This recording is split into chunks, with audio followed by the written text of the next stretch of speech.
បាទជំរាបសួរបងប្អូនអរគ្នាបាទហ្នឹងហើយនេះយើងមកមើលកូនក្អករបស់យើងនៅពេលយប់បាទយ៉ារ៉េច្រើនពេកវា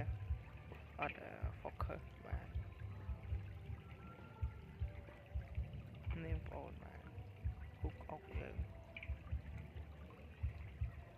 គួរស៊ីចំណៃដាក់ពេលយប់លឺសលេងជិះជក់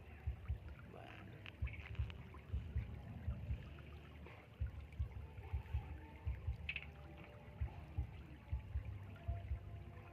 យើងដាក់ភ្លើងទៅភ្លើងវាផ្លាតជាប់ស្អាតណាស់បងប្អូនបាទ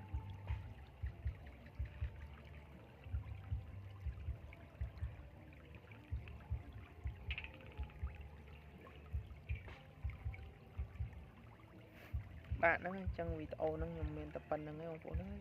បាទព្រោះអីរឿងល្ងាចហើយបាទយប់យើងថតមើលអត់សូវឃើញក៏ខ្ញុំចង់ឃើញឲ្យបងប្អូនបានឃើញសកម្មភាពនៅពេលយប់បងប្អូនបាទបើយើងមើលភ្នែកបានច្បាស់ល្អបាទនេះបងប្អូនច្រើនណាបាទ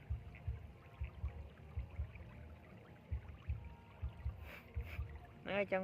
វីដេអូហ្នឹងមានប៉ុណ្្នឹងទេបងប្អូនបាទចង់បញ្ជាក់បងប្អូននេះកូនកង្កែបមិនមែនកូនណាកូនត្រេនដៃទេបាទ